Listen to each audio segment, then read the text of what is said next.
भारत जोड़ो यात्रा के बाद अब राहुल गांधी जी के नेतृत्व में कांग्रेस पार्टी भारत न्याय यात्रा निकालने वाली है। 14 जनवरी से लेकर 20 मार्च तक 6,200 किलोमीटर लंबी भारत न्याय यात्रा 14 राज्यों से गुजरेगी। मणिपुर में शुरुआत होगी और यह समाप्त होगी मुंबई में। भारत जोड़ो यात्रा के दौरान राहुल जी ने 3 मुद्दे उठाए थे। आर्थिक विषमताओं के बारे में उन्होंने जिक्र किया, सामाजिक ध्रुवीकरण के बारे में उन्होंने बातचीत की और राजनीतिक तानाशाही जो आज हमारे देश में हकीकत बन गई है उसके बारे में जनता को अवगत कराया। तो ये 3 बड़े मुद्दे थे भारत जोड़ो यात्रा के समय में।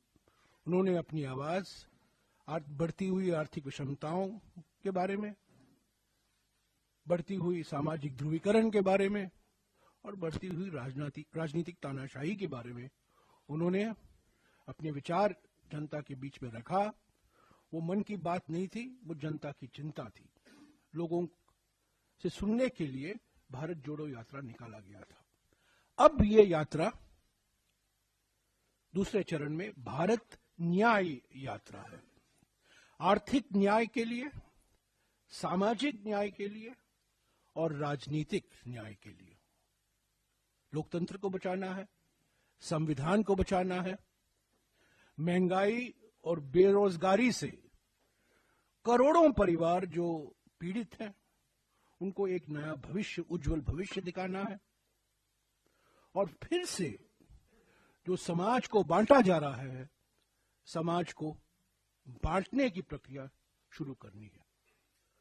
तो पहले भारत जोड़ो यात्रा भारत को जोड़ने के लिए, और अब भारत न्याय यात्रा, ताकि लोगों में हम आश्वासन देंगे कांग्रेस पार्टी की ओर से, राहुल गांधी जी की ओर से, कि कांग्रेस पार्टी वचनबद्ध है लोगों को, आम जनता को आर्थिक न्याय, सामाजिक न्याय और राजनीतिक न्याय पूर्ण तरीके से उपलब्ध हो।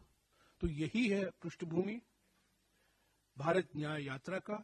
इसकी डिटेल अगले कुछ दिनों में हमारे महासचिव संगठन आपको देते रहेंगे, पर मोटे तौर से 14 जनवरी को ये शुरू होगा, 20 मार्च को समाप्त होगा। मणिपुर से मुंबई। भारत जोड़ो यात्रा में जम्मू और कश्मीर और दिल्ली के अलावा 12 राज्य शामिल थे। भारत न्याय यात्रा में 16 राज्य शामिल हैं, 14 राज्य शामिल हैं, पर 6,200 किलोमीटर लंबा ये भारत न्याय यात्रा है। अगर आप ये वीडियो YouTube पर देख रहे हैं तो हमारे चैनल को सब्सक्राइब करें और बेल आइकन को दबाना ना भूलें। अगर आप Facebook पर ये वीडियो देख रहे हैं तो हमारे पेज को लाइक करें।